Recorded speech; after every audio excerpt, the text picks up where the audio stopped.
So I'm going to talk about the Optimum Performance Training Model, or OPT model for short, and why I think it's a nice framework or system of programming really for anybody to use, whether you're an elite athlete, a novice athlete, coach, strength and conditioning coach, athletic trainer, with the ultimate goal to improve overall performance as well as prevent injury.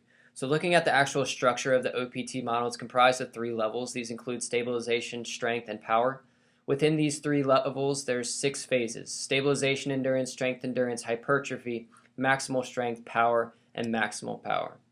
So an integrated training, sports training program, is one in which all forms of training are involved. This includes flexibility, cardiorespiratory, balance, core, plyometrics, speed, agility, quickness, resistance training, all with the aim and goal to improve overall athletic performance while also preventing injury.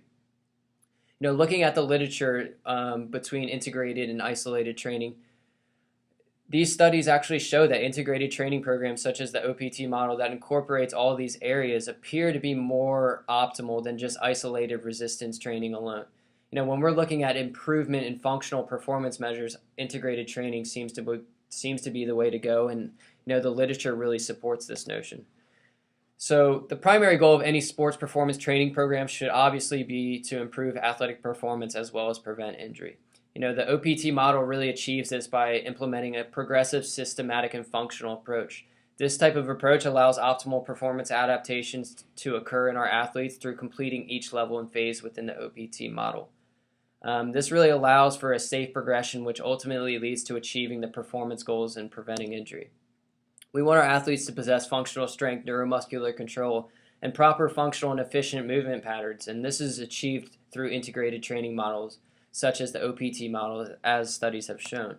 The OPT, as I said, provides a nice framework or system of programming really for anybody to follow to achieve their own personal performance goals. Each level is built upon and dependent on the previous, so it's really crucial that we ensure our athletes and clients are able to demonstrate competency in each level.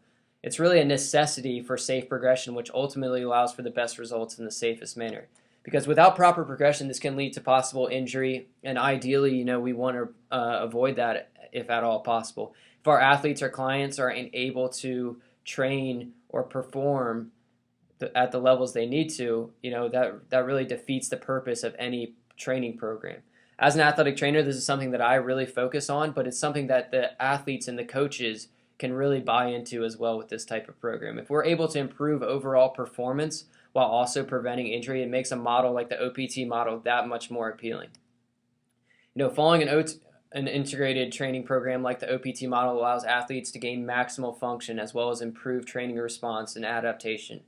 It's crucial that we follow an evidence-based approach when we're developing all components of athletic fitness and performance. We need to have a rhyme and reason why we're doing what we're doing, and the OPT model really provides this. The OPT model achieves this and allows for smart way of training through an integrated functional approach that's proven to work in the literature. And it's really something that everybody can benefit from. It allows for a nice structure for someone to follow to achieve any performance goal while also preventing injury.